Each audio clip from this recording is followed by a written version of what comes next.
We are the ones who don't know what we're fighting for. Give us a gun and send us all off to war. We are the ones who grow up in violent homes. We are the ones who don't know what's right or wrong. I know.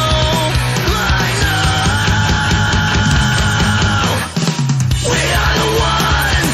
We are the ones. We are the ones who were born into war. We are the ones. We are the ones. We are the ones who just don't give a fuck no more. No more. We are the ones who don't know why we're losing score. Give them a badge so they could send us to the morgue.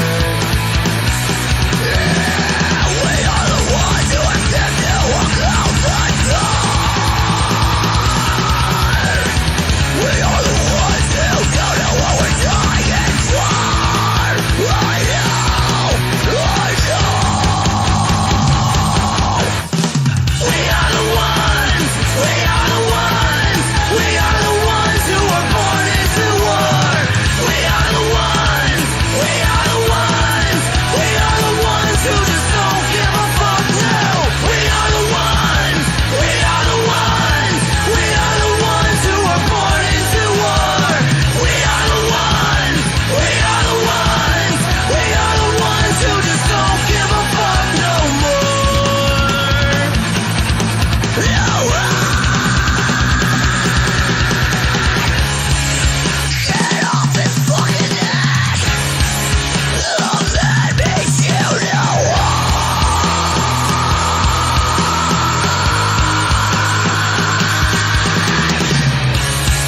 he can't fucking breathe! Love that makes you know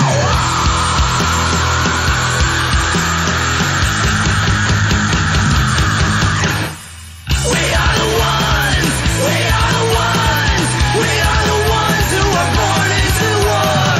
We are the ones. We are the ones. We are the ones who just don't give a fuck now. We are the ones. We are the ones. We are the ones who were born into war. We are the ones. We are the ones. We are the ones who just don't give a fuck no more. No more.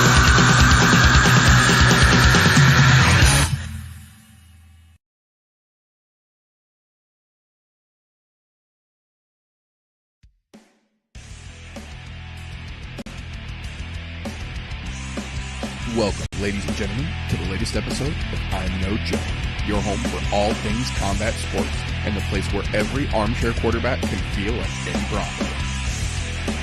The views and opinions presented on the I'm No Joe channel belong solely to the person expressing them, no one else.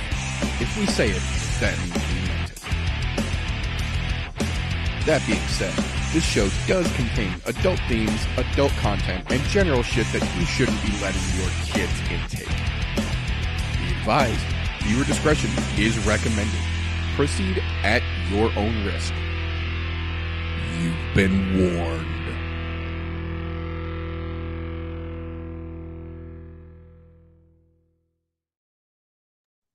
If it's Thursday, it's I'm No Joe.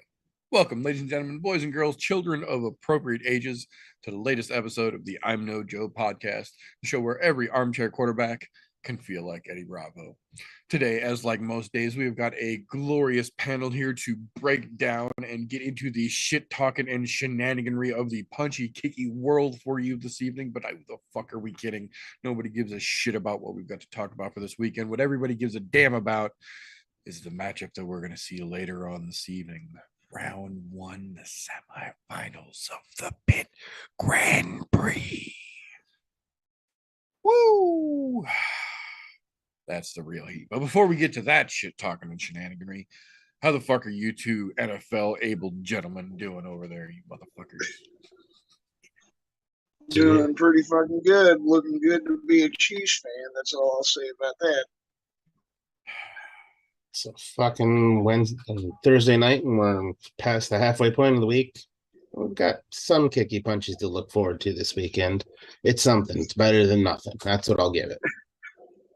Yeah, no, as if I needed another reason for my blood pressure to be 3 times higher than it normally would be on a fucking Thursday. Now we've got the Chiefs game that was contentious as fuck taking place during the beginning of this goddamn show, and I just don't have enough fucking hands, screens, and brain fucking occupational space to be able to cover it all at once. So I hope you fuckers realize how much I love you because I'm giving up fucking Chiefs time for this. That being said, if for some reason you did not catch it, I did do a recap show Sunday evening. First and foremost, I'm not surprised, motherfuckers. I mean, I kind of was, but I kind of wasn't. I really did kind of want to see that fucking Imanari roll, banana split, fucking calf slicer that just I pissed myself, squealed like a little girl, and fainted like a fucking 12-year-old at a Bieber concert, but it would have been fucking worth it. That being said, that ending Saturday night means that we are officially in the hashtag free Nate Diaz era. And that has a whole separate set of crazy fucking possibilities unto itself. So that being said, that is something we are absolutely going to keep an eye on first and foremost with the show here. But as far as news goes, it's kind of a recap, but it's technically still news. For those of you who somehow have slept under a rock since this weekend, Kamzat Chimaev showed up to the weigh-ins 7.5 pounds overweight. The Nate Diaz fight was clearly off the fucking table. In the last minute efforts to scramble and put something together, Dustin Poirier showed a picture of himself at 176 pounds with a private jet on standby, ready to go, was willing and able to make it to 279 to step in on short notice and save the day had need be. Props to him for that.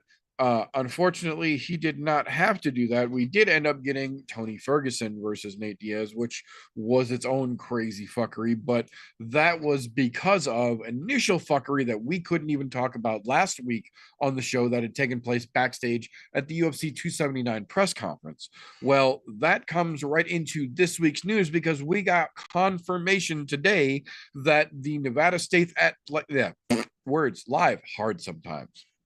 The Nevada State Athletic Commission, see, I knew I could do it, is now officially opening an investigation into the quote unquote disruption that happened backstage at the UFC 279 press conference that led to its cancellation, and said that, and I quote, punishments will be handed down if there was any form of unarmed combat by any press conference participants. So it's nice to see that when the UFC isn't willing to step up and smack a motherfucker getting out of line on the hand and tell him to act right, at least the Nevada State Athletic Commission is willing to step up and say, hey, that was fucked up and we're not just going to ignore it and let that shit fly. Heads will fucking roll if we have any evidence that this was actually instigated and it wasn't just a genuine circumstance of meetings like it obviously probably wasn't. So good on fucking NSAC to fucking step into it and be willing to fucking put some feet to the fire. More so They're than gonna do suspend Diaz. And well, that's the thing, is that the whole of Diaz's camp is made up of younger dudes, a lot of which who are UFC prospects or potential UFC prospects. And the way to get there, if you're not there, is generally through the fucking Can series, which is in Vegas, so has to be licensed by NSAC. And if you are there, the vast majority of the fights these days take place in Vegas at the Apex. One of them I know, Nick Maximov, his buddy Nick Maximov. I've heard he's got a fight coming up here. If he was in that group, I'm sure he was there at the press conference with Nate. I have no He's doubt. always with Nate. So if he was a part of some shit, no fight fucked himself in the near future. Yeah, fucked himself in the future. Think it's fucking funny, like, because some of those guys, so what? They don't give a fuck. Oh, you're not gonna let me fight here, or you're gonna send me a fine. piss up a rope. I mean, Yeah, no. Diaz is going to laugh a fine out the door. He's going to be like, well, fuck you. I'll just stay in California. Yeah, absolutely. Absolutely. But to me, it's more the fact that NSAC is willing to step up and say, what the fuck is this? Than Dana White was, who was there. And Dana's big thing is always, well, this is the fight business. That's going to happen. Not if NSAC has anything to say about it. Yeah, he's never been one to say anything else other than it's the fight game. And I get that. It is the fight game. People are going to fucking possibly let her rip beforehand. Right. But when it comes to that kind of brawl that completely interrupts an entire fucking broadcast of what's supposed to be a great fucking press conference leading up to that, to answer a whole lot of fuckery questions. Like it almost potentially cost that whole card had we not had a group of motherfuckers as a group put their nuts collectively on the table and say, here they are. We would have lost the whole event as well as that press conference. So there's a couple of them that stepped up and fucking really fucking took one for the team. That's what I'm saying. So the fact that the UFC is willing to let them step up that far but still not punish the reason that they had to step up, good on NSAC in my opinion. We don't get to say that very often. So nice for them to take a W once in a while. Oh no, if they would only take the L on their choice of fucking judges, pieces of shit. Yeah, no, that's a whole nother issue for a whole nother show. But as far as actual news going forward goes, we did find out, unfortunately, that Ronnie Yaya is now officially out of his Vegas 61 rebooking of the match with Cody Garbrandt. And unfortunately, not only is he out of the matchup, but he's out of this matchup with the same neck injury that caused the original booking to be canceled. So at this point, the UFC said they don't have any interest in trying to get it rebooked. But furthermore, Ronnie Yaya clearly has a very serious neck injury that needs to be addressed more so than the fight needs to fucking be rebooked, in my opinion. For something to be that bad that it happens twice in a row, this far months apart, that shit needs to get fucking handled. They'll find somebody else for Cody to fight. There'll be another fight for Ronnie in the UFC once he gets healed. I'm fucking certain of it. But this clearly just wasn't meant to be, as it were. We got word yesterday that Beneil Dariush is set to be the backup in Abu Dhabi for the Oliveira Makachev title fight, which seems only fucking fitting considering that in the real world of meritocracy, he would be the one fighting Islam for the fucking title like he's supposed to be. But we all know that UFC doesn't work on the world of meritocracy. And for whatever fucking reason, despite Michael Chandler being the initial fucking poster child, we all know that realistically Islam Makhachev has that Dana White privilege. So we're going to see what we're going to see when we get to Abu Dhabi, hashtag Team Chucky Olives, but we'll see once we get a little closer to that bullshit. Speaking of Abu Dhabi, the following week after Abu Dhabi, once we get back stateside, yeah, food. Once we get back stateside, October 29th UFC card now has its main event scheduled, Calvin Kattar versus Arnold Allen. And I think that is a pretty fucking interesting matchup unto itself.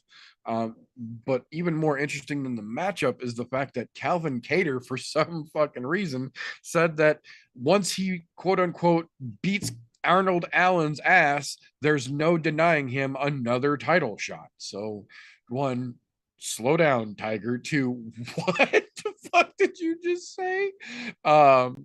Let's fucking pump these brakes real hard here, Calvin. Real fucking hard here. I like this fight. I think him versus Arnold Allen stylistically and rankings wise makes real interesting sense. But a title fight only going one way coming out of this matchup, let's slow the fuck down just a wee bit if we could here, I'd say. Fun fight, maybe not that big of a fight though. interesting confirmation this week. I kind of watched it unfold in bits and pieces over the weekend, and then confirmed when pen got finally put to paper during the course of the week.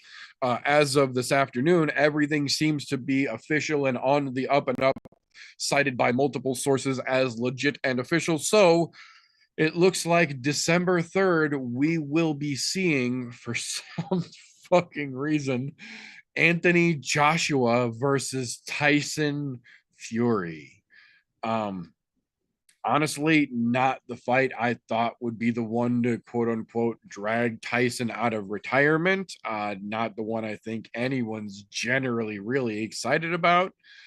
In my opinion, kind of the boxing equivalent of Khamzat versus Nate Diaz. But, hey, what are you going to do? Money's going to make fights in the boxing world way more than meritocracy ever will. And this is a pretty fucking clear example of that. So, Joshua versus Fury is going to be a thing, I say, shruggedly. It will be interesting one way or another how it plays out, but we'll see a little bit more how it might play out once we get a little closer to it.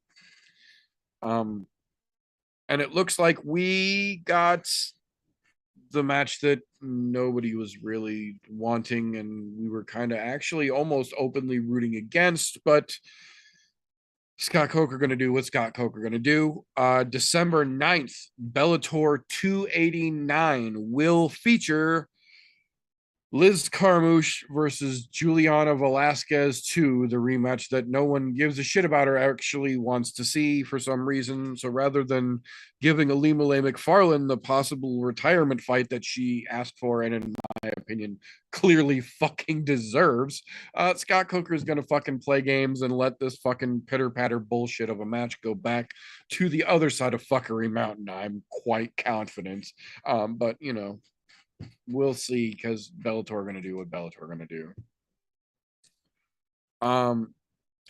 Then we got one that don't get me wrong, I'm not mad the matchup was made. I'm just a little confused about. December 17th, Jared Cannonier versus Sean Strickland. It has officially been rebooked. And like I said, I'm all for the matchup. But last I saw, literally just a few days ago, Sean Strickland still had stitches holding his fucking hand together. So the fact that they're booking him a fight in just a little over 2 months is a little fucking suspicious to me. Now, look, like I said, I hope it works out. I hope that Sean's fully fucking healed up, ready to go, and he's back to right where he was before he punched some fucking dude in the mouth, apparently. But the reality is, I don't know, man. I don't know if that's going to actually make it to the cage. I hope it does. I have seen he's already been back to sparring. Oh, I don't doubt. I have no doubt that he had his hand still fucking stitched up with fucking gauze and still wrapped, holding it up. Like, the finger still looks a little gnarly, but he's already fucking throwing it again. So it's not. It hasn't gotten reinfected. So right, there is that. Silver lining. He's a tough motherfucker, man. So yes. I feel like that's the only thing that would set him back if he fucking.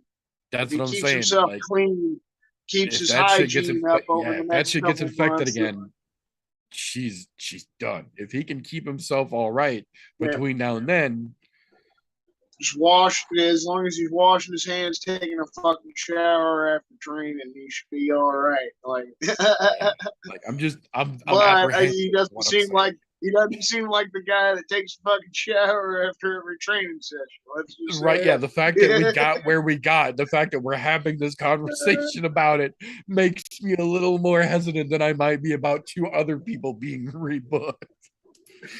But that being said, we'll see. We still, like I said, we got 2 months, so we'll see.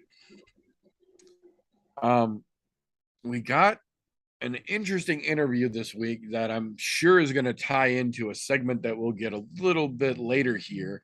But we got a 17-year-old gentleman by the name of Raul Rosas Jr.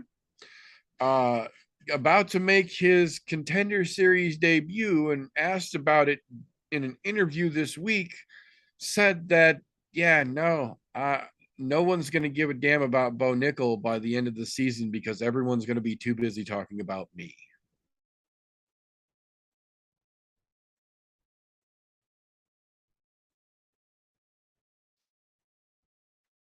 Now, I'm hoping with all my hoping sticks that when we get to another segment here in a little while, the brother Slow is going to give us all the reasons in the world why this kid is just setting himself up so we understand how good he is. But in the meanwhile, fuck you, sir.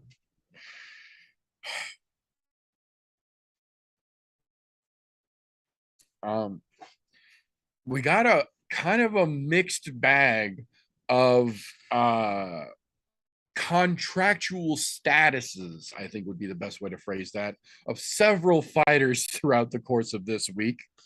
The first one we got was confirmation that Mickey Gall is now officially removed from the UFC roster and a free agent, having completed his contract, not technically released from the UFC and still open for quote unquote re-signing with the UFC, but also at the same time no longer currently a UFC fighter.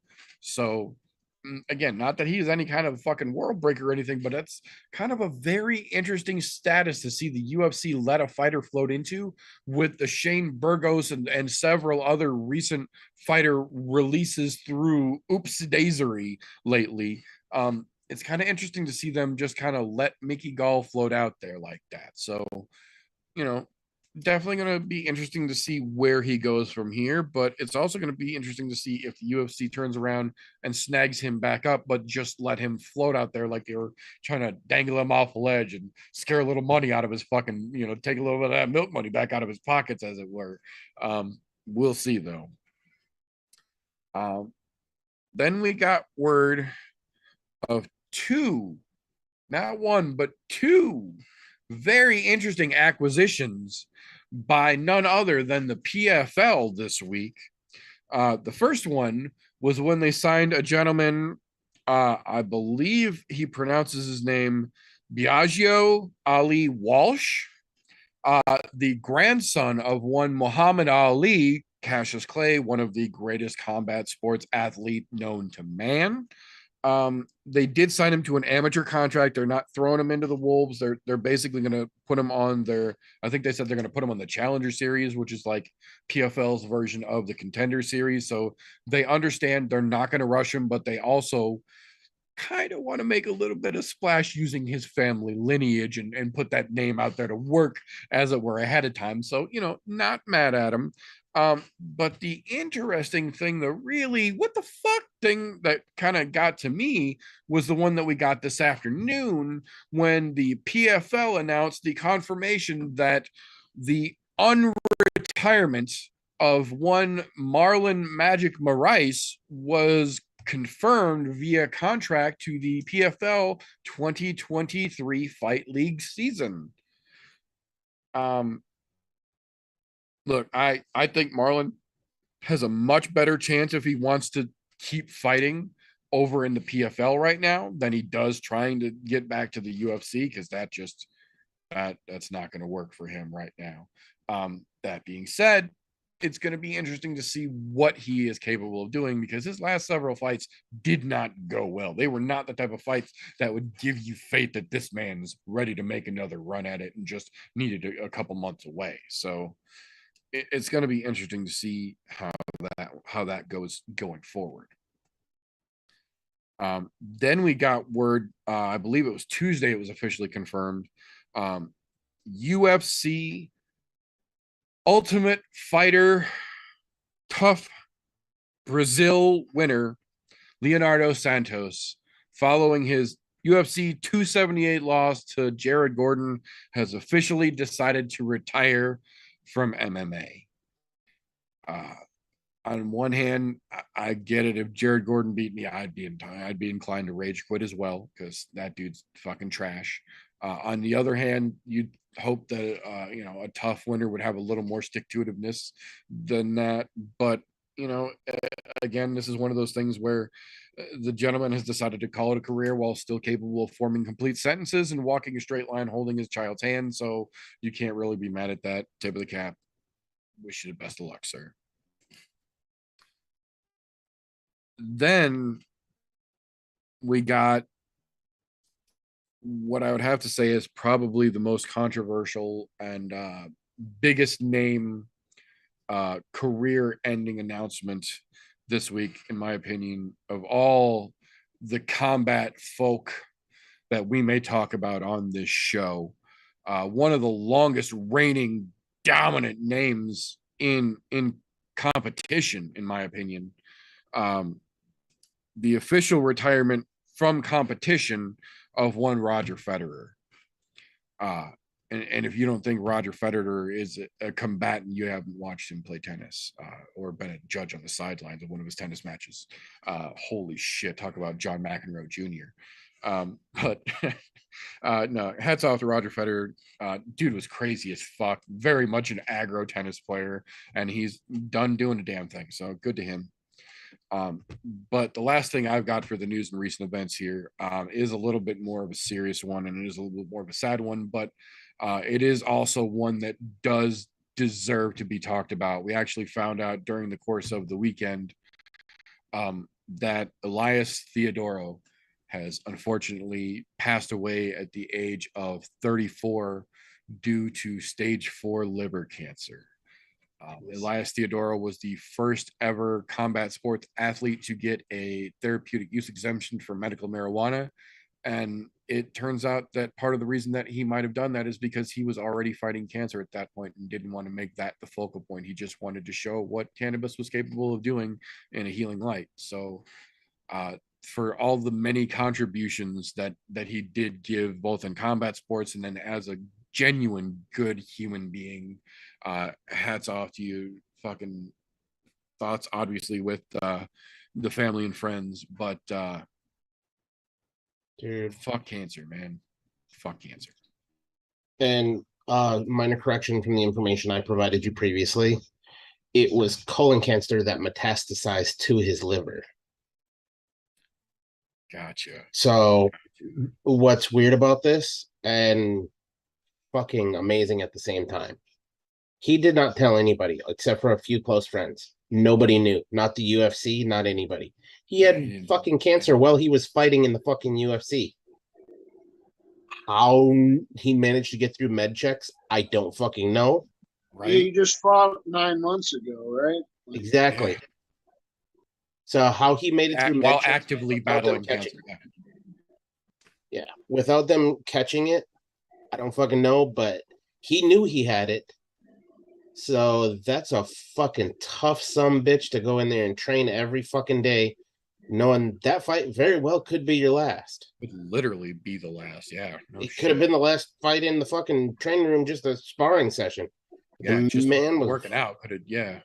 Fucking amazing human being and advocating for fucking great reasons. And dude, you can't do anything but take your fucking hat off to him. Wish we would have kept him around longer. Humans like that deserve to be here longer, but unfortunately, they say only the good die young, right?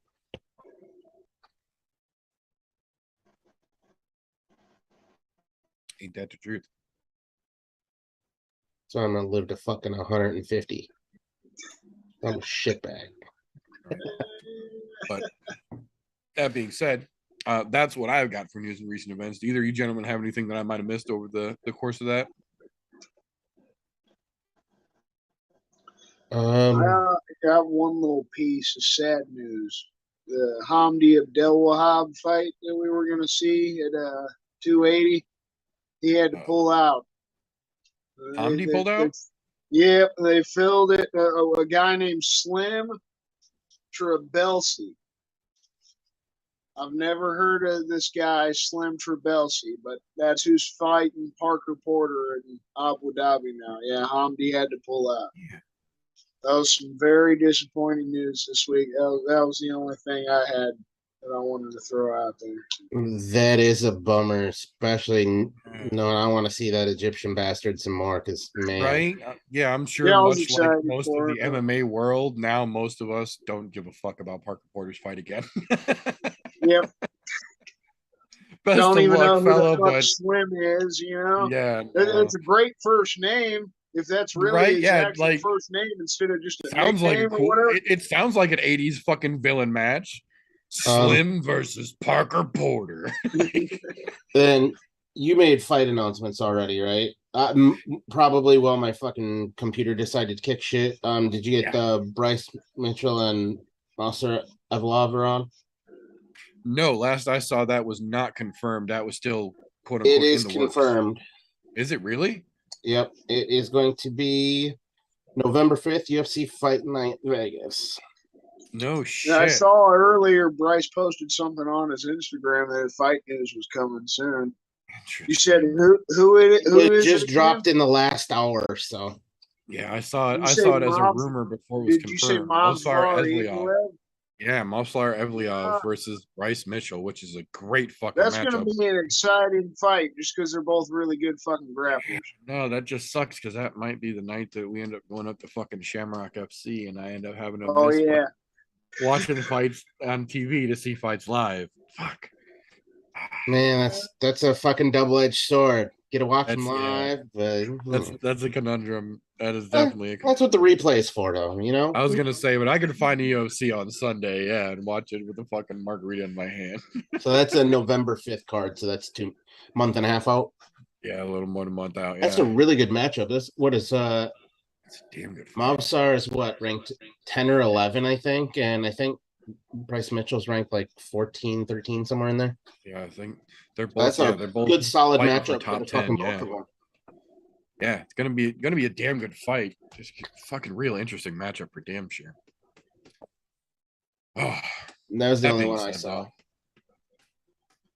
saw.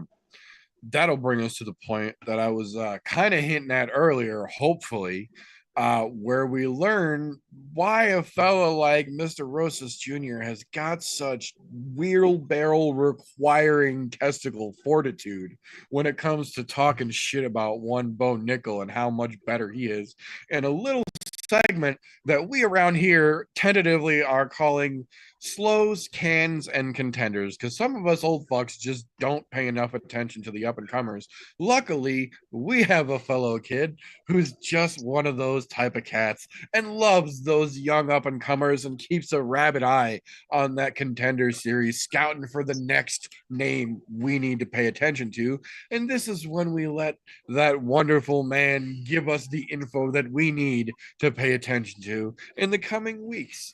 So, Brother Kristen, please inform us on what we have got to look forward to this week, sir. All right. So, I mean, obviously, like I like to do, I'll start with a recap of what we saw this last Tuesday, what went down with that, before I get into the more fun aspect of the talking about what we're going to see this week. Raw Rosas Jr., all that good shit. So, Dana handed out another 5 contracts. And as upsetting as that sounds sometimes, right? Because most of the time it's undeserved to hand out a contract every winner, right, on the card. This week was a little more deserved. There were 2 that I guess was somewhat questionable that I guess the kids could use a little more work. We'll start out with Daniel Marcos. He came in, he hadn't fought in 3 years. And this was the biggest reason I felt like he did somewhat deserve the contract. He was a 2-1 dog. He hadn't fought in 3 years. He absolutely dominated against Brandon Lewis for 3 solid rounds. So the fight goes to a decision. And you always sometimes have this feeling when you're watching fights on the Contender Series that a decision win shouldn't necessarily win you a contract. But this kid showed quite a lot. You haven't fought for 3 years. There was no ring rust at all. He just absolutely dominated this fight. He wins the contract. So it was somewhat deserved. And then we had a ladies fight. Probably one of the most impressive ladies fights in a while on the Contender Series. Definitely the most impressive so far this season. I thought it was going to be a dud. I went on the segment last week saying, there's nothing special I'm seeing out of either one of these ladies. Hopefully they wind up surprising us. Boy, did they fucking surprise us. Well, at least one of them. They had a decent first round. Bruna Brazil was facing Marnik Man. And Bruna was kind of dominating round one. As soon as round two comes in, she just cracks her with a head kick.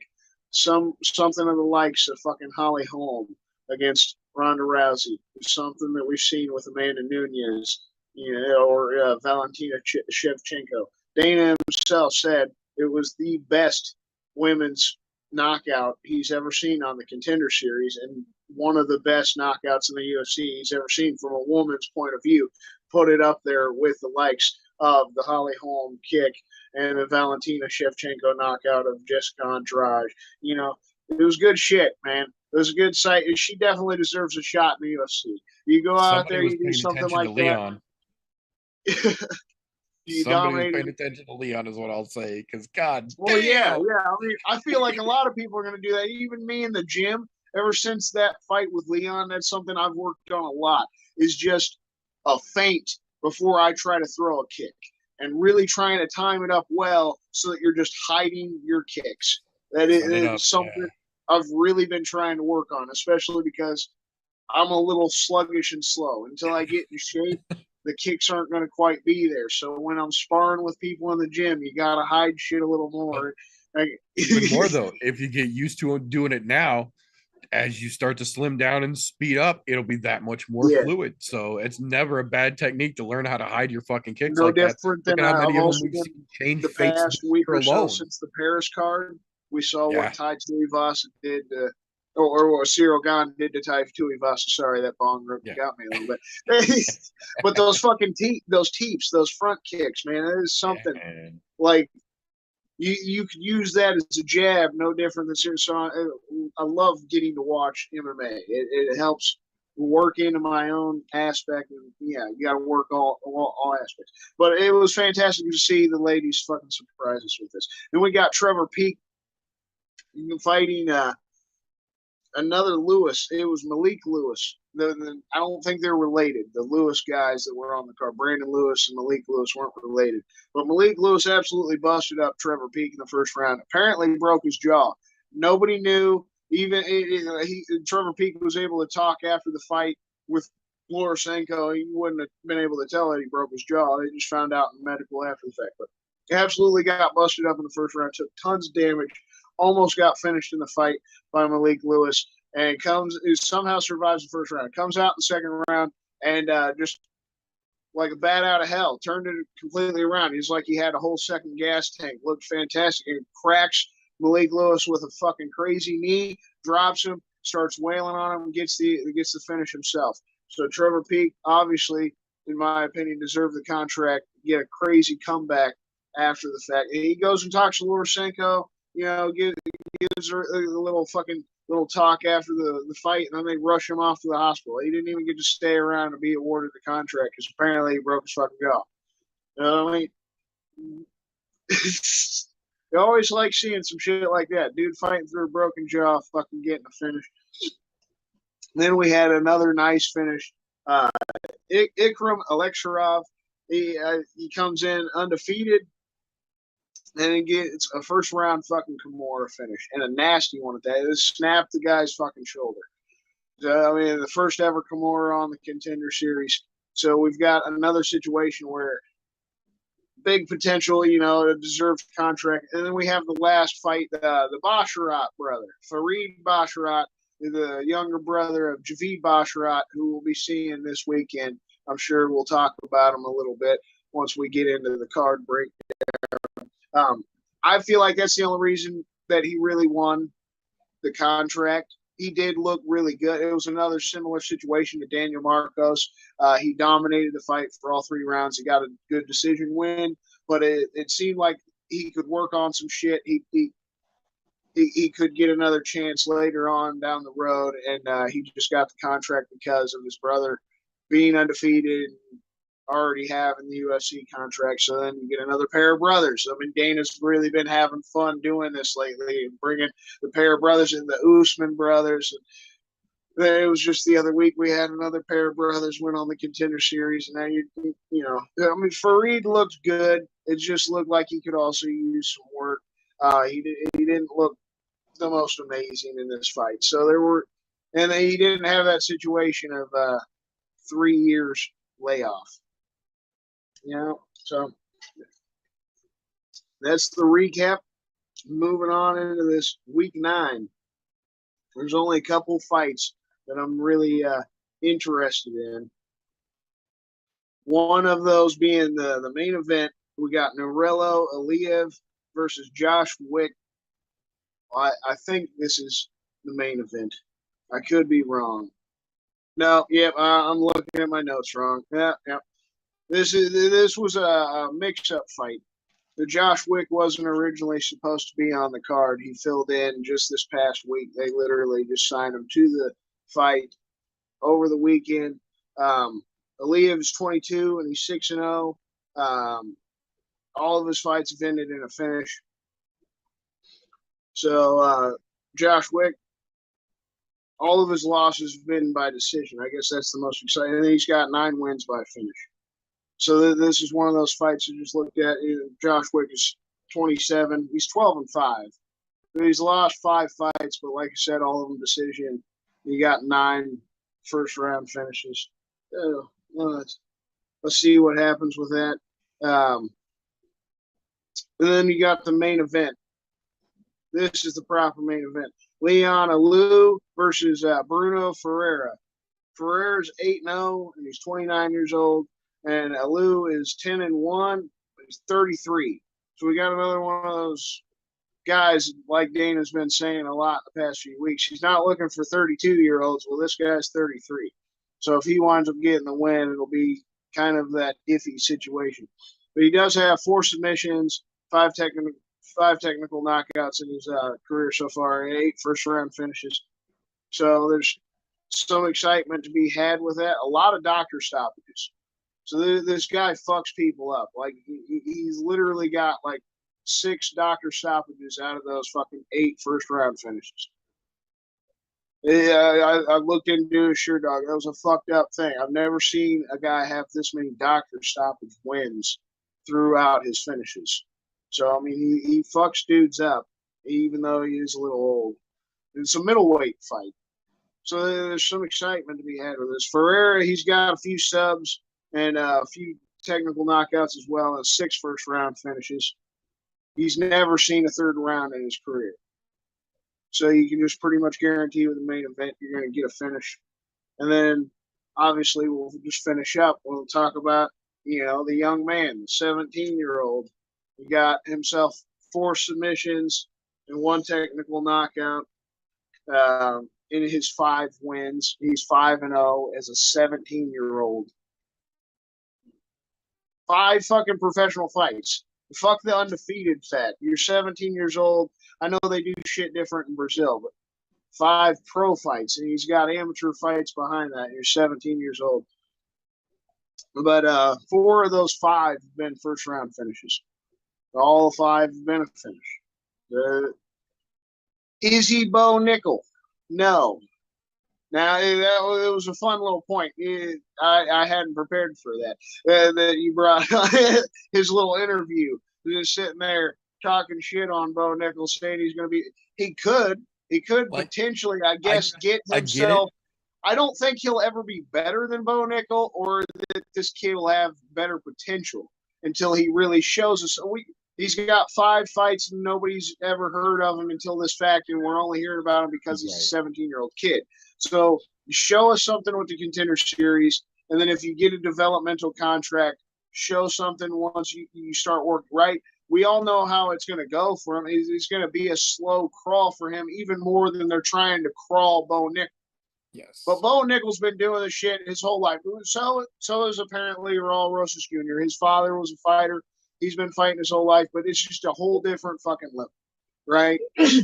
So you can't talk shit on Bo Nickel. You can't sit here and say that you're going to be better. Maybe he'll be talked about in the next week before we get Bo Nickel's next fight.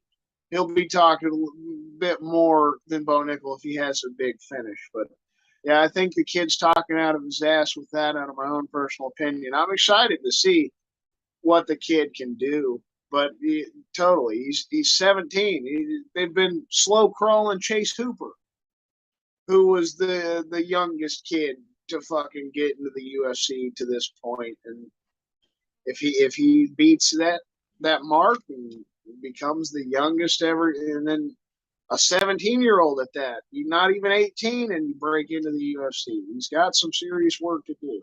You shouldn't be fucking talking shit like that. It's a good way to try to hype yourself up. I mean, yeah, I guess that's the whole point, man.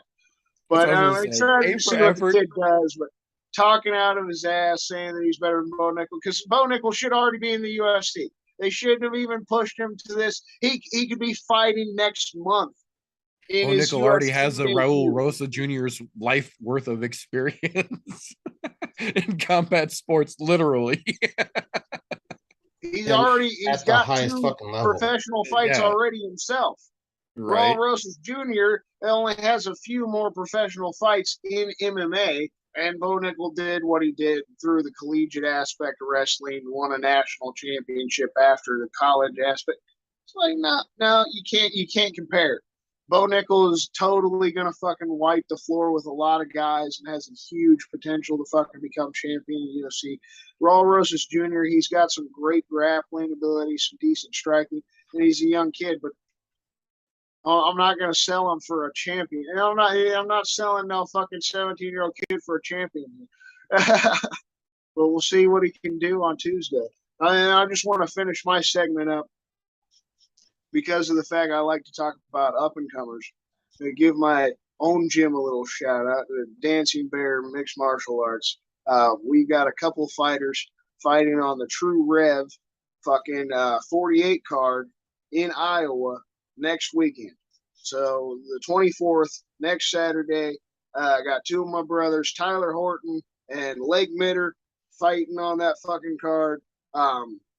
Both amateurs, but they're both undefeated. And coming in, getting another fucking fight. Excited to see what they fucking got. Rooting for the brothers. Wanted to give them a shout out. And if anybody's ever fucking interested in any up and coming or want to fucking support me and the brothers in our gym, fucking, I think it's only like $20 a month for the subscription. So if you're willing to shell out 20 bones, you get to watch a decent fucking amateur card. So I know I'm going to be watching. So I'll be reporting on it at least next week on my fucking segment. Hope the brothers do well. Been fucking training with them in the gym, fucking trying to give them good work. So nice. We'll see how they do next weekend. Yeah, definitely always love fucking showing local support. So absolutely, definitely hope the boys out there kick some ass and take some fucking names, and we get to hear some good shit on the report next week. Yeah, their first couple of fights have been more local. Like they fought originally their first couple fights on Knuckled Up promotion here in Missouri. So they went up to Brookfield, and this one, their True Rev MMA promotion, that's out in fucking Iowa. So they're taking a little bit of a fucking drive, but you know. Still, it's good shit. Always love supporting the fucking local scenes for damn sure. Absolutely. So thank you very much for your contribution, sir. Much appreciated. So that will bring us back over to the other segment that we are up to here on season 7 of the I'm No Joe podcast, a little place where we first and foremost must, for legal obligations, remind you, we on the podcast here are not sponsored or endorsed in any way, shape, or form by Tapology.com yet.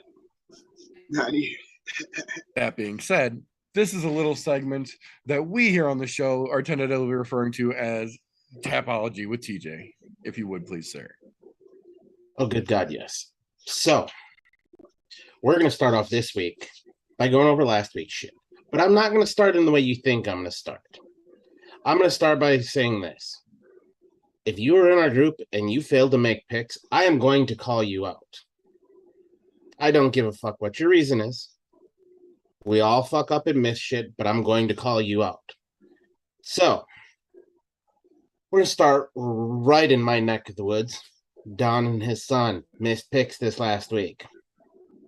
Other one that missed picks and is always around the fucking avocado.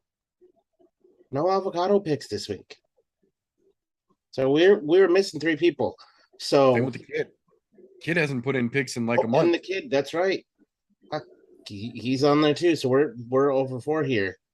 Ow. I understand that I got him scared to come in and compete on the pit now that he knows what he's up against, but I didn't think we'd run him off of Tapology as well. I just want the kid to know that even though I'm gonna beat his ass when we come back in 2 weeks and the pit Grand Prix semifinals round 2 take place and I bury that ass, I don't want him to run away from Tapology. We welcome the competition. Now, if you don't want me to call you out, the best thing that you can possibly do is to A, get your picks in, or B, bail out of the group. Run, tuck your tail between your legs, know that you will not beat me, and run. But now, the next thing that I'm going to go into is something that I realized that I need to make a recurring thing here because it's come up every week. We're going to call this the trip over your dick segment. Now, this is going to go out to people who have specifically had a great week the week prior or a fairly good week and then absolutely just trip over their own shit. So the winners of this week's Trip Over Your Dick award, I'm not going to give out a single award. I'm giving out a pair of awards. And it's going to go to the brothers. Fucking Christian and his brother. The 2 Trip Over Your Dick. Oh, you can't give a trip over the dick when we've been shit for the past couple of weeks. You guys had a mediocre week in there, so this is definitely. I was gonna say you guys both cleaned house a couple weeks ago. Yeah, no, you both. And then I already knew this was gonna come up because I fucking got 3 fucking picks right. Right, I already knew I was going to get shit for this. I've been preparing for this all fucking week. Well, I would have at least had 2 more fights if it wasn't for those piece of shit judges. That's all I'm going to say. I would have at least had 5 right if it wasn't for the fucking judges. That's it. Hey, at least I got Nate Diaz right. That made me happy. Hey, look, had it not been for that, there would have only been 1 award, and it would have gone directly to you. But because you did pick the last fight correctly, that kind of bolstered your scores close enough to get close to your brother, where I could go, yeah, there's a pair of dick tripping awards here, and just face planning it out. But yeah, you guys definitely. I was just proven right with what was said last week when I was like, yeah, this past couple weeks been going underdogs, just who I want. And the meter was like, oh yeah, you just can't do that. You can't do that with Tapology. Well, I did it again, and look what happened. I'm owning up to it. We'll see how it goes this week. I don't your trip over your dick award about this card whatsoever. So hopefully I'll actually do good. I got no personal attachments to any of these fights this week. So hopefully I'll actually do these. Oh, I see. You got. I try not to be the I told you so guy, but we'll just put it this way. Point. You got four of your picks right. What got you up off the board a little bit here? I got a perfect. You got a perfect, you got a semi-perfect, and you had a partial perfect there. So you did all right there. Your brother was not much better off. The only thing that saved him was his 2 decisions, and he had 5 right. Other than that, he was kind of shit the bed there. So, yeah, definitely our trip over our dick picks of the week here. So. Going into that brings up the rest of us in the group here. We were all super tight at the fucking top here. Coming in a lowly 3rd place, you've got the meter himself, aka Joe Rogan's hairline. Slightly above him by 40 points. You got our boy Lucky Luke out there right now, hitting the 545. Then you have me bringing in the end of this, talking about at the very last fucking moment, literally the last kicking against what those 2 fuckers picked, saying, oh, I went the fucking Diaz route. The Diaz route sneaks me in here right at the fucking top spot with a win by 10 points. I will say I snuck into 3rd place. If you look, I locked in Tony Ferguson by 1st round submission. You did, and I give credit to that because you said banana split. Fucking, you said what you were calling for, and I like where your head was at. But Say it man, with your chest. it was a fun week though. There was like I will say up until was it the Li Liang fight, I was doing really fucking well until the judges fucked that for me, and that kind of threw my whole fucking shit from there off. But still, a good set of picks by everyone. Like, and I understand their picks, but like I said, we're calling you out from here on out. First call outs are you missed your picks. Second is always going to be our trip over your dick segment because I'm going to talk some shit on the person who trips over their dick, even if it's myself. I will call myself out. I'm not that fucking way. So that is definitely on par for that week. Coming in this week, you do have a card to pick from. And I say it's a card to pick from because it's not a great card to pick from, but it'll give you something to do. Now, I'm not telling you it's the best thing in the world, but we'll start down towards the bottom here. Because there are a couple fights that are worth mentioning on their odds, and some are just me being kind of I like these fighters, that kind of thing. So I'm gonna start in women's flyweight division. Maria Agapova and Jillian Robertson. This is a coin flip as far as odds are concerned here. But me being me, I'm always going to take Jillian Robertson just because, well, she likes to give out neck hugs. And there's a good chance that could happen because Agapova has been fucking absolutely shite lately, which is kind of strange considering those Kazakhstan fighters lately have been pretty fucking good. So I don't know how they're disrespecting Robinson and basically making it coin flip odds of only being a minus 140 favorite. So, there is that. I'm going to skip over a couple of fights here. As much as I hate to do it, there's another ladies fight that does have bantamweight. There are things that can change in the bantamweight division because of it. Aspen Ladd and Sarah McMahon. Not that the fight is going to be anything interesting, because it's not. But you've got another coin flip here with McMahon being a slight underdog and Aspen Ladd being a very slight favorite. To be honest, you could pick either one of these two, and it really doesn't fucking matter. They're both shite. So from there, we'll move on. The next following fight, I do want to see what happens with this Trevin Giles and Luis. I hope I pronounced this right. Koski. I fucking probably murdering it. I'm gonna say Costco because he's from the United States, so that sounds fucking Kochi, whatever. Coochie, whatever the fuck. Luis. But yeah, they got Trevin Giles coming in here at a minus 210 favorite, and Luis plus 180 underdog. Trevin Giles has had a history of tripping over his own dick as well, so there is that. If you want to bet on a slight underdog, that might be the one to do it on. But then we would be remiss to not talk about our feature prelim fight in Damon Jackson. And you want to say that for me, Mina? Are you a little busy? Pat Sabatini. There we go. Just wanted to make sure I got out there correctly. But You're welcome, Tom. So that they have is another coin flip fight, which, to be honest, I'm not mad about. It's a little disrespectful to Sabatini, but another great coin flip fight that should be a great featherweight fight to get us going into the main card. I noticed as I went through this week's picks, they have a lot of coin flips on here because, well, to be honest, it's kind of one of those fucking cards. So, I mean, if you start at the bottom of the card for the main card, you got Anthony Hernandez and Marc-Andre Burial. They've got another coin flip here, giving Hernandez the slight edge over Burial. I think that's a little disrespectful to Burial because he does have a good bit more experience than Hernandez, but it's worth mentioning. And then you've got coming up next, you got Tanner Bozier and Rodrigo Nascimento Ferreira. And I always fuck his name up because And I think it's Rodrigo because he's fucking Brazilian, but they've got Rodrigo is sitting at a plus 145 underdog and Tanner at a minus 170 favorite. For a heavyweight, Tanner does like to be a lot more active than other ones, but he does gas fairly easy. So take that with a grain of salt as you will.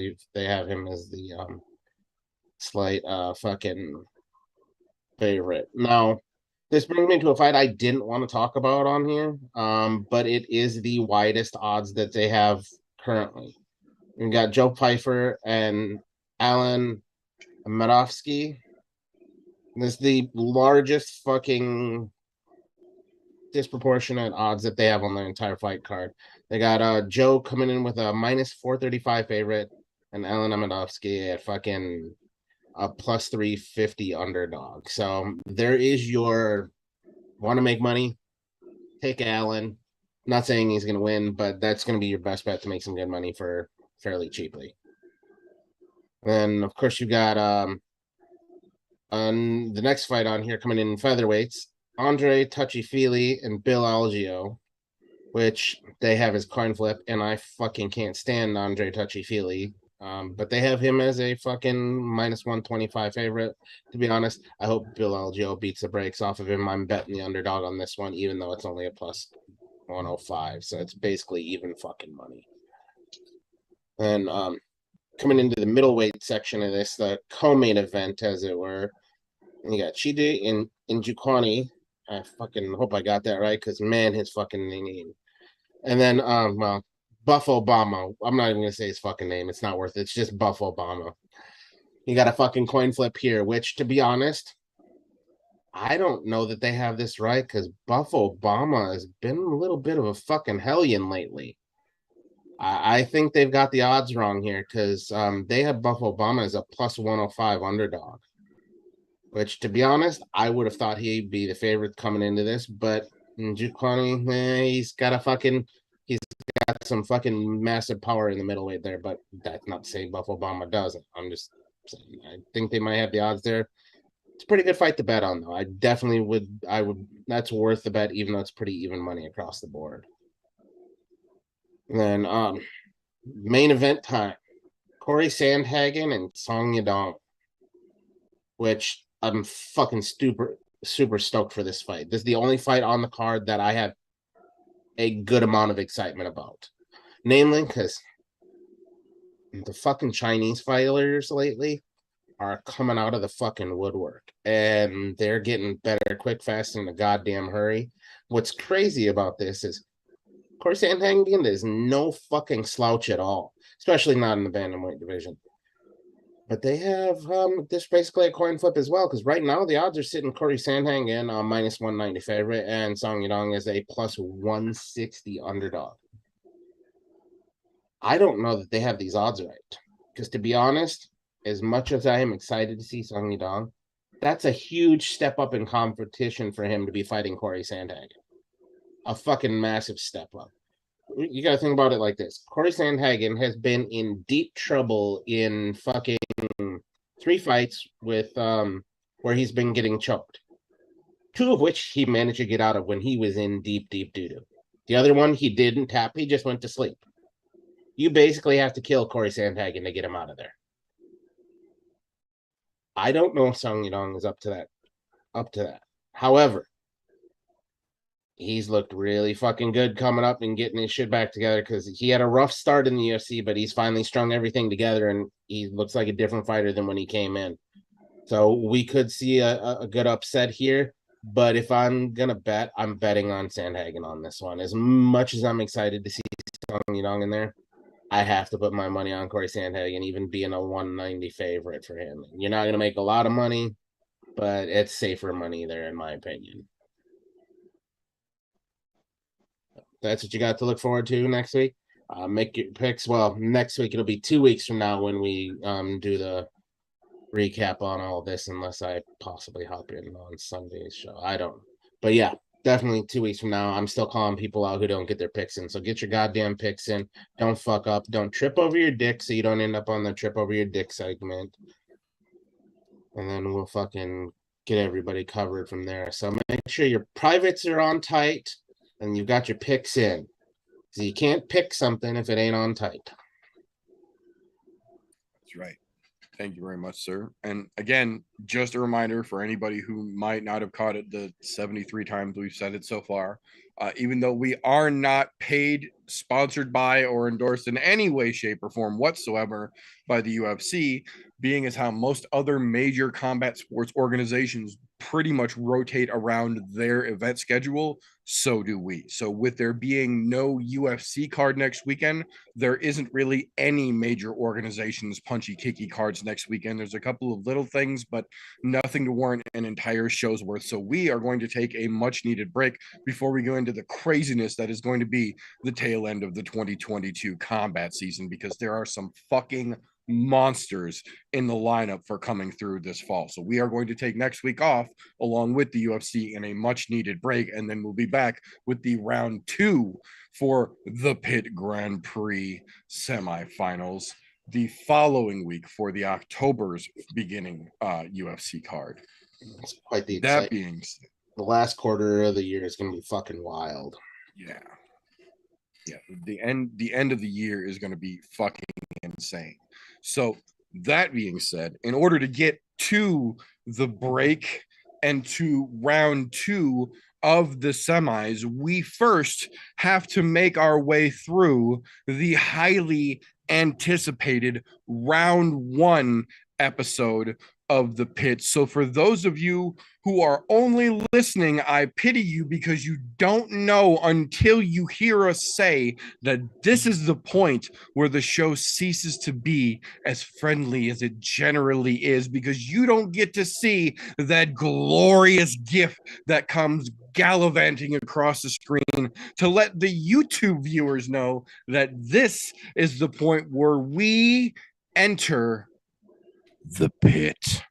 So first and foremost, ladies and gentlemen, our winner from round 1 in round 1 is fighting next week. I'm going to kick his ass. But for round 2, we've got ourselves an avocado here who's ready to go toe to toe with the bravest clown we know. An advocate for liberty, if you will. Some folks might just call him Tip. Round here, we call him our first competitor for the semis here on the Grand Prix. Yeah, if my camera would work. His camera turns on.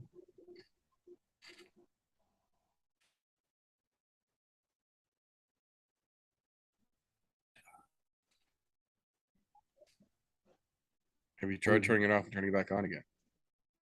Did you unplug it and replug it back in? I heard about this problem recently. Pull it out, stick it in, pull it out, stick it in. Spit on your finger and rub the end a little bit and put it back in. That doesn't work blowing it. All right. That's what happens when you do things live. Contrary to popular belief, folks, just because you're doing it live don't mean it's perfect. As demonstrated by almost every live broadcast that took place in the punchy kicky world this week. Poor Luke Thomas took like 3.5 fucking minutes once his intro screen started to actually get his shit live. And for those of you that are watching or listening to this post the show over on your streaming platform of choice, you may want to come back and check out the comments section over here, because there's been a wee bit of a pre-pit presser out there that you may want to go watch, and there's been some good back and forth there. So yeah, for everybody who is listening to this in the all audio format, first and foremost, thank you for helping us keep the all audio format warranted. But secondly, now more than ever, I would very much encourage you, if you are able to come back over and check out the video versions of the podcast, if not for how visual the pit itself actually is, but for the airing and replaying of the comments, which I do leave live when the videos go back after we are off the air. So that being said, I don't know if the avocado's got his camera fixed or not yet. It's okay if he's scared to come out and play. I understand. You know what I'm saying? That being said, his competitor is clearly ready. The clown puncher's in the house. Stay puffed and ready to roll. I'll take this guy on. He's a bigger challenge, you know. Well, I'm here, but yeah, I don't have any camera. And I got all maked up and everything. You say you had someone paint your face? Not quite. I heard he's got like a rainbow on his cheek and shit. Yeah, I got rainbow on my cheek. Just for you. Oh, I should have brought my Care Bear. He might have cared. Hey, it's working. I was gonna say the download camera works. Download camera's working. That's a good sign. All right. Now if I can just get the other ready. So, You gotta push the button that has a camera on it. yeah, but why would I do that? I don't want to scare you that quick.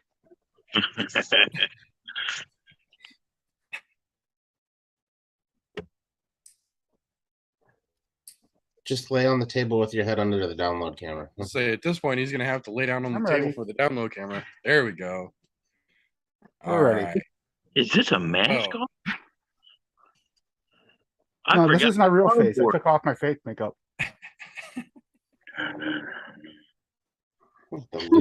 So here for our round one of the Pit Grand Prix to help us break season 7 in. We now have our first official fully masked matchup.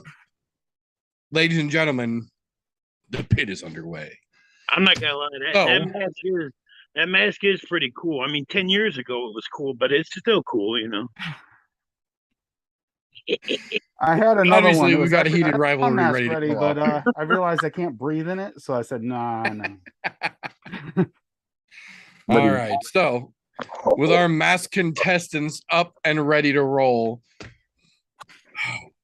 which one of you guys won first? You can let the avocado go first. I'm All a right. gentleman. Ladies Since first. we've got a gentleman jester over here, we'll let the avocado do things first around here. So, Mr. Avocado, we like to start things off around here with a pretty simple question, pretty simple, traditional, almost a beckoning call, if you will. Traditionally speaking, there's one fight on every card that nobody's talking about. Around here, we call it the "Hey Mo, get in there" fight. Some might call it the overlooked, the underappreciated fight, whatever it was. There's generally one that needs more love that it's getting. And for you, sir, what fight would that be on this weekend's card? For me, that'd be the Tanner and Rodrigo fight. I have a feeling that's going to be a little bit more of a clash of the Titans than they're expecting. I have a feeling that is going to be a really good brawl. I said pick last time. I like the brawls. That's my type of fight. So yeah, that's mine. How about you? Interesting. Are you trying to make facial gestures like I do? Hmm. I have a fan in life.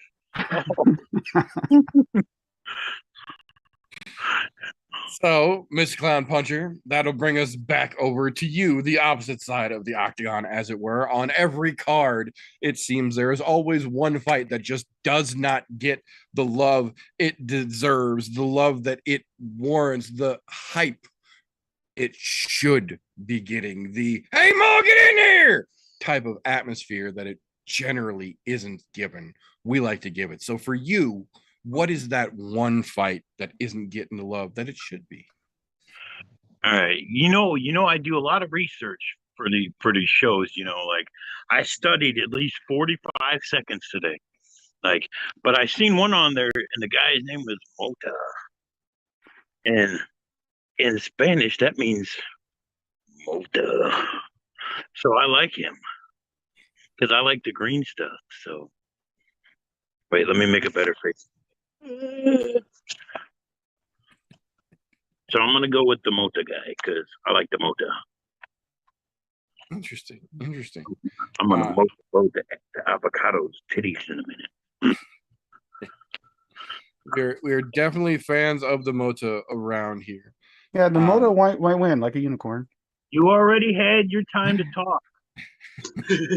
Don't step on toes like he did last week. Oh, kids these days. So interesting points on both sides here. I do think that the big men do have potential to make things very interesting. Nicholas Mota is definitely looking to come back and get a little attention after getting his ass handed to him by the Warthog not that long ago in a beautiful showing by one Jim fucking Miller. I'm not 100% certain here. Let's see if we carry the 1. Carry a 4. That's Common Core, Matt. They got the 7. Start over. I think, and don't forget to add the birdie. I'm pretty sure TJ got a birdie last week on that game. Yeah. As much as I would like to say that I do love a walrus slap fight, and those do always entertain me, being a very pro Mota kind of show, and also in tribute of the late Elias Theodoro, cannabis pioneer though he was, we are going to give the point for round 1 here to our very own Clown Puncher. Good answer. No. Look at him. He's so excited. I brought him all the way from the bedroom. Wonder what he's doing in there. He don't talk about that. So for round 2, we flip things around, as it were. So we will start this round with Mr. Clown Puncher. And round 2, we like to keep things on the opposite side of the coin, as it were. So round 2, we're looking for that one fight that kind of the opposite of round 1, the fight that just everybody is talking about, the fight that no one really gives 2 shits about in reality, the one that if you're going to go and, I don't know, adjust your mask and make sure you're looking proper for that post-game interview, you'll go and do during this fight. So the overhyped, if you will. What the fuck are we watching this for fight for you, sir? My turn?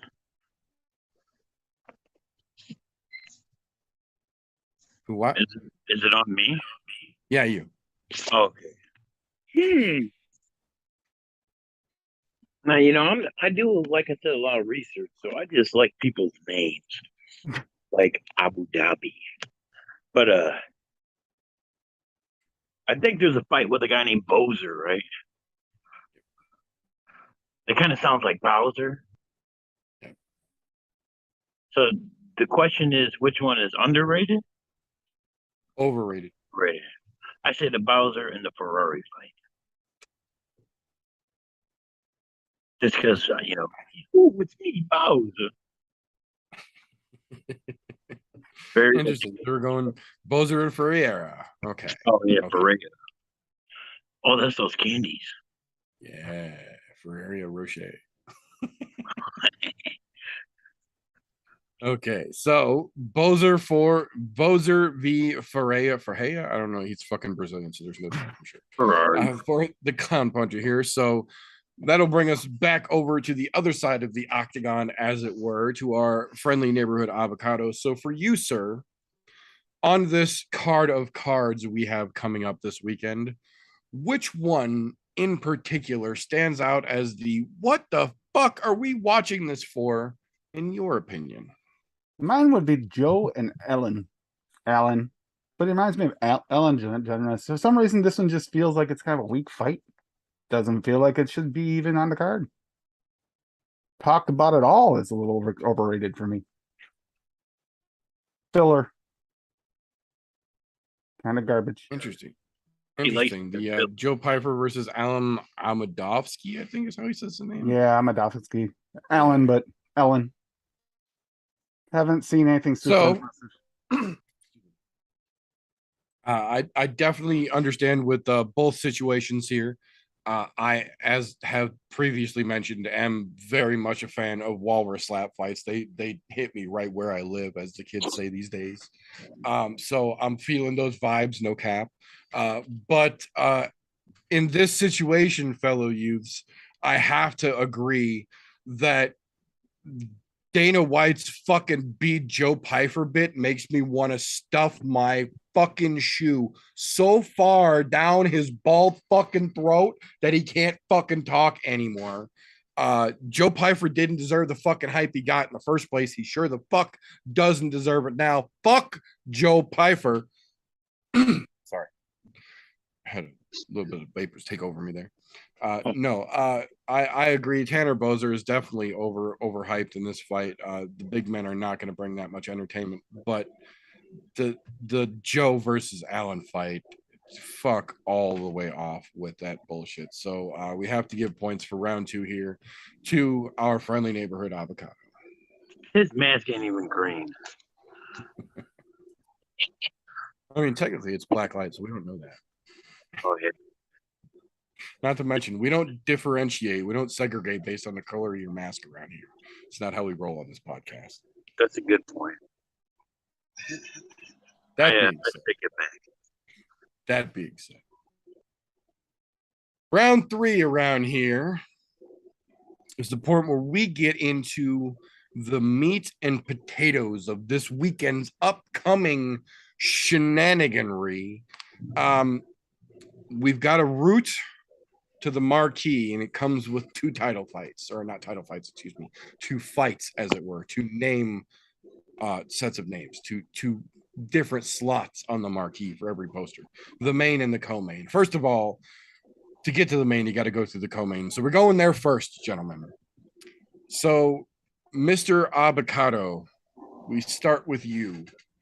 In this co-main event, in a damn close coin toss Vegas odds battle in the middleweight division, Chidi Njokuani looks to come in guns blazing and stop Buff Obama in his RoboCopy tracks. Do you think he can get it done, and how so? I think Chidi can do it. I just think he's got more experience. Hands down, it's going to come down to experience in this one. I think he's got it. I think it's just a matter of it might be a little bit better if Gregory had a little bit more fights under his belt. I don't think he's quite ready. Interesting indeed. So we're going Chidi Njokuani via experience. Interesting. Okay. Well, that'll bring us back over to you, Mr. Clown Puncher, for our co-main event. Chidi Njokuani looks to come in and give Buff Obama a bit of the business and steal some thunder, if you will, from Detroit's finest, RoboCop himself. Do you think he can do it? How does this co-main event play out for you, sir? All right. I'm not going to give one of those tech books answers, My stuff's all from the heart. Now, I don't know if it's right, but I think Chidi is spelled C-H-I. And that's where I'm from, the Shy. So we're going to go with Chidi with a knockout in the second round. Just because, when you're from the South Side, you like to get one round in, but that second round is that pop. So we're going to go with Chidi. I mean, and Buff Obama, he's from the Shy, so he's just going where he belongs, on the ground. Second round. Interesting indeed.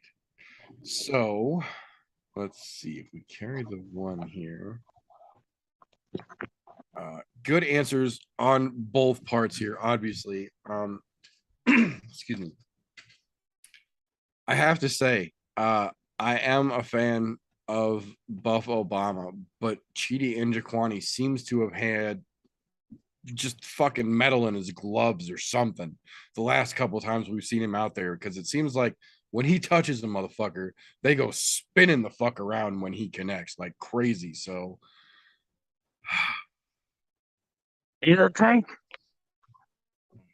I've got to say, sometimes being a trailblazer is what gets you famous. and sometimes that's what gets you remembered. But unfortunately, much like this past weekend, being a trailblazer is just going to get you taken down. Despite giving the answer first, I have to say that the Clown Puncher came in round 3, swept the answer up, and just fucking power bombed it and gave us the heat. We got to give round 3 here to the Clown Puncher. Dun, dun. And I rhymed too. Did you hear it? I was gonna Yeah, say but there was Clown a Puncher had a rhyme, co-host. the reference to the Shy. I'm also from Chicago, so that What? definitely has a factor into playing it unofficially, of course. didn't- And you know that Didn't realize it's a tag team. I mean, he's got his tag partner right there beside him.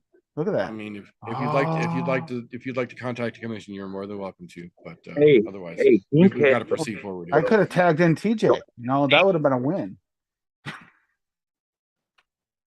You don't even talk. With that being said, He don't talk either. He's muted. Okay.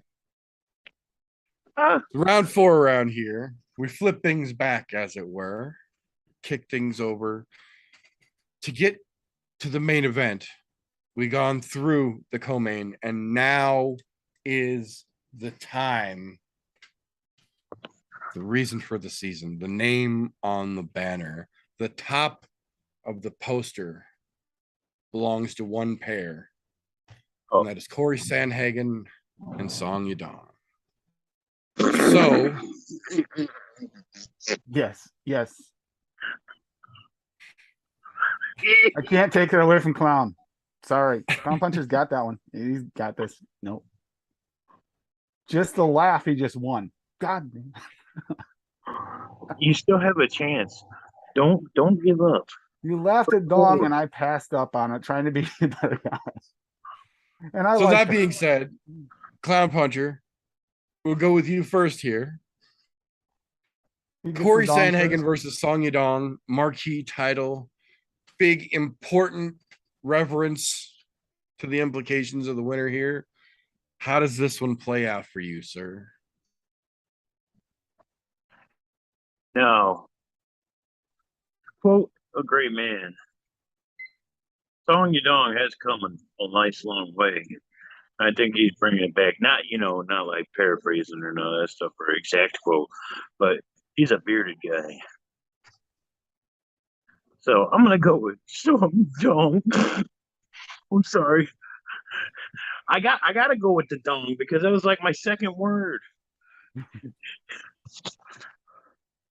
Understandable. I get it. So with that being said, that'll bring us back across the octagon, as it were. Mr. Avocado, in our main event this upcoming weekend, Corey Sandhagen trying to take Song Yadong off the competition list and fight his way back into title contention. How does this one play out? I think Corey wins. Takes it, sir. Because I think Corey has the drive right now because he knows he has to. If he wants that contention, he's got to put it out there. And he's doing pretty good. It's been a pretty good little run for him. I think he can do it. And besides, you want the dong to go down. You don't want the dong to go down on someone. It just isn't right. It just isn't right. It's not natural. Oh, kids these days, I tells you. So I've got to say, credit on both parts here. On one hand, it's hard to root against Song Yadong. You definitely don't want the dong down. It's unnatural. Don't get donged down. On the other side of things, Corey Sandhagen is absolutely a dangerous opponent at any given point in time. But in this situation, we are going to have to give the point to our friendly neighborhood Avocado. See, dude, you doubted yourself. Now it's guacamole time, bitch. Oh, sorry. So for those of you who are keeping up with the scores, or those of you who can math, or those of you who have seen the show before, you will know that this is the point where the scores are all tied up, and we head to the sudden death overtime winner take all final round. I'm a fifth So- round fighter. In this situation, I'm taking the coin completely out of anybody's flipping hands, as it were. Christian, you've been awful quiet over there, so Yeah, too quiet. You didn't even talk about Dong. What's I need wrong a with you? number 1 through Thomas 11 to Dong. make these fuckers give us a final answer, sir. 1 through 11. Let's go. 1 number through 5. 11, however you fancy to get there. And number 5. And since he All said right. I didn't say anything about Dong, I don't care for Dong myself. I'm Well, happy to see my Dong problem go down. is it's not I'm natural going for a Dong. dong to Oh, this You know, you this look at it. actually No might have been Dong the for most me. appropriate. Yeah, this might have No been the Dong. best question we could have possibly gotten for these two. The most appropriate for both of them, I think, to answer something.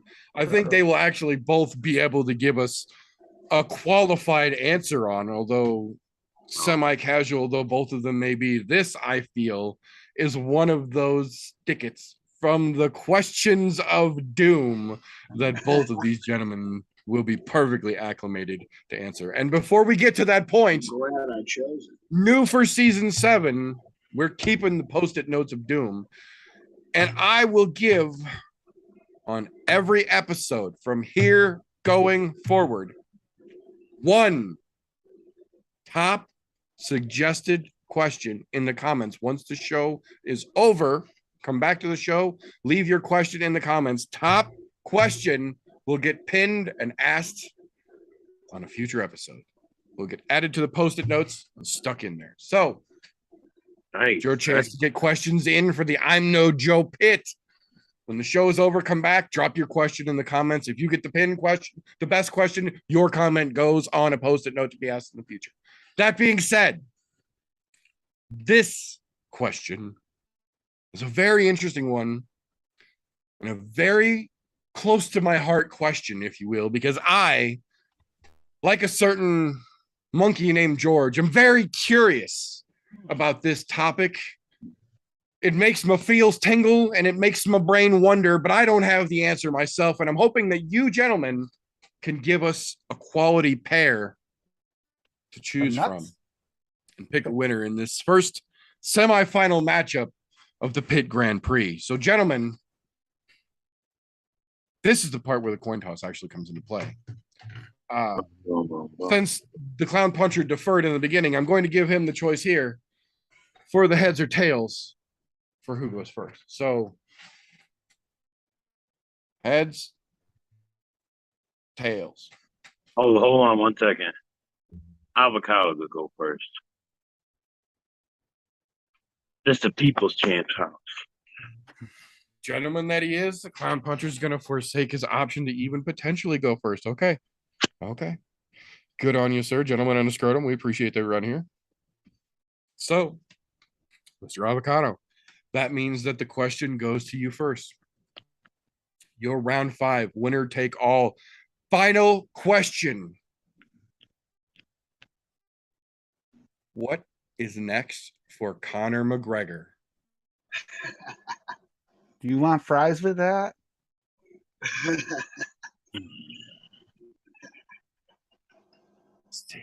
I honestly think he comes Interesting. back.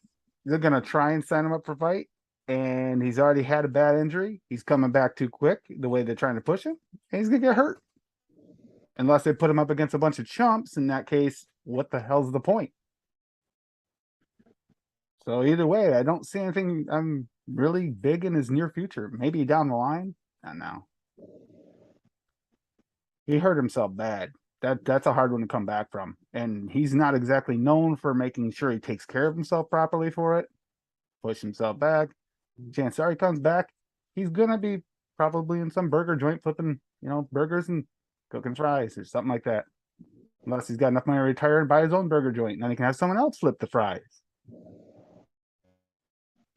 True that. No? True that. Bold statement. Understandable though. Understandable for sure. So that will bring us back across the octagon, as it were. The ball is officially in your court, sir. For you, Mr. Clown Puncher, we need to know what's next for Conor McGregor. Well, me being a Conor fan, will say. I say he comes back and he kicks ass because the double champ don't give a fuck. And to sit there and say, oh, he's going to give him fries. Maybe you're going to serve him fries when he comes in there to throw them at you. To bring it back from my very first appearance on the pit, Conor's got heart.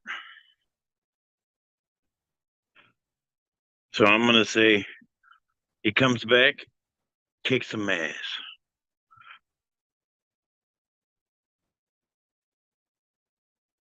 And hopefully he Whose comes ass? Whose ass do you think he's going to kick first? I think it's gonna be Clown Puncher because there can only be one. This ain't the Highlander. There can only be one. You just said, being a Conor yourself, there can only be one. There's me.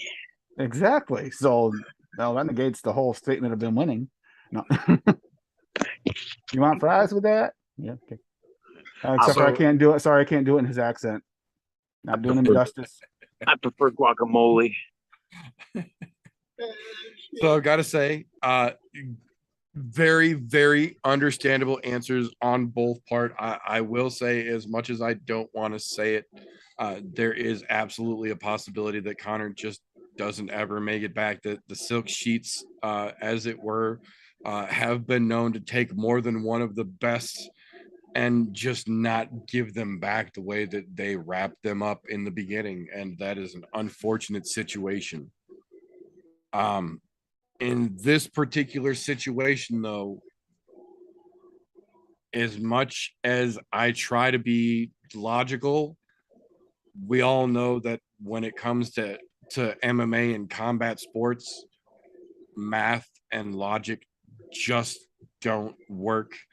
And I will say, in this situation, fortunately, one answer more than the other was able to rise to the top. No, I'm just fucking around. I promise I'm not doing that bit again. I promise I'm not doing that bit again. I got so many of these. DJ, get him. I can't use them.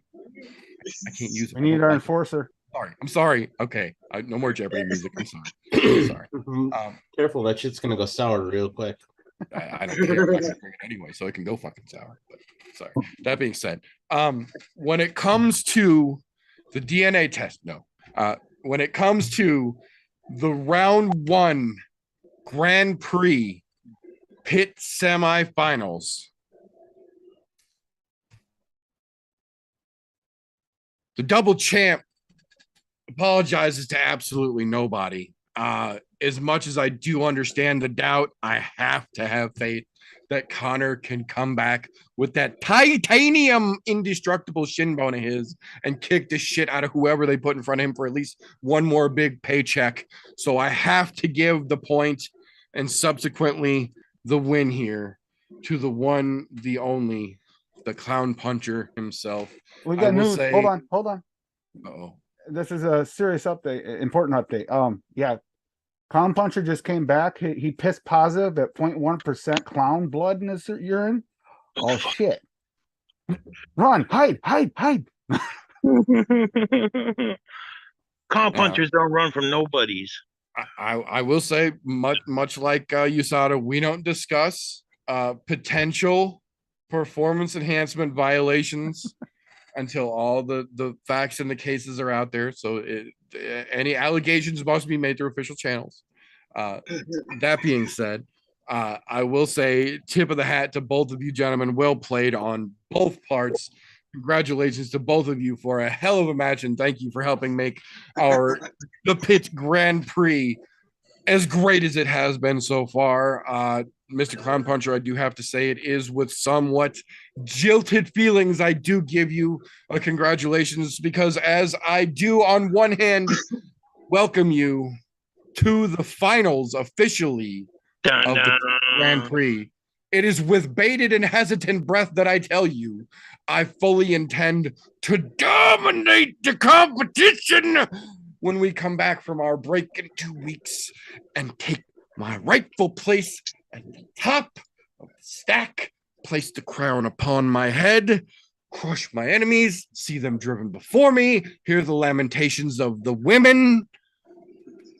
But we'll get to that bridge when we cross it. Until then, congratulations, good sir. Well played. Congratulations. And apparently, by the sounds of that, TJ is going to take over for him next time. All right, guys.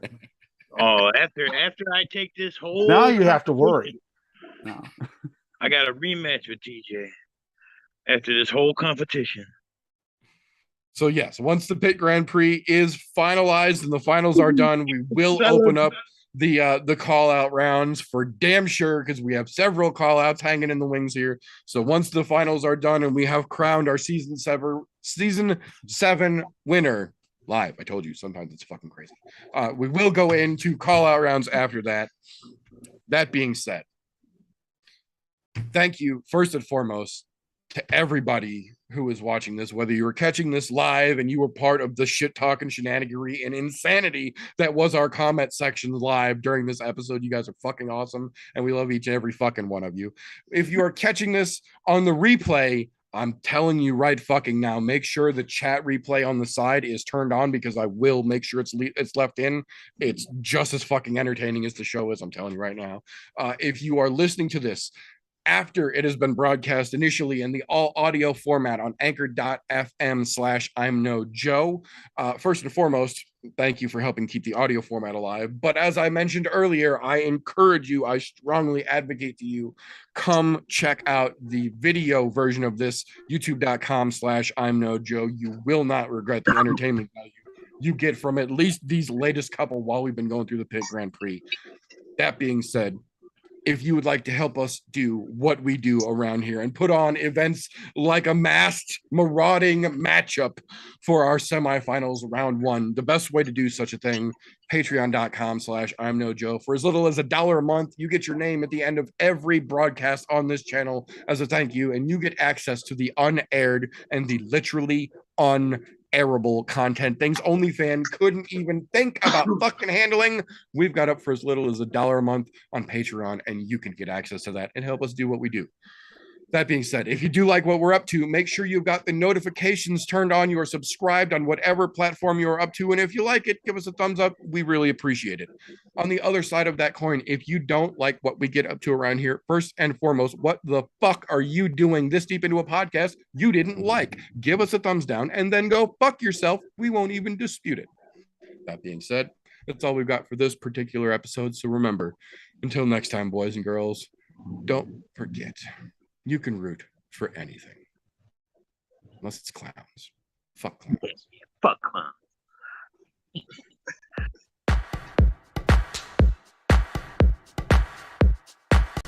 Guacamole. Dong you dong. You forgot your onions.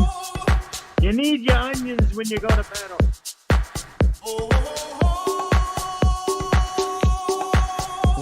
We'll have him sing a song for your dong. It's okay. Making up a dong song? Yeah, it's called the Donkey Donk. Everybody was kung fu fighting. It does not own rights. Those kids were fast as lightning. In fact, it was a Dong little Ling? bit frightening. Dong Longling. If you go and find some dong tongs, you might have a big seller there. It just ain't natural. How do I say goodbye to what we had? The good times that made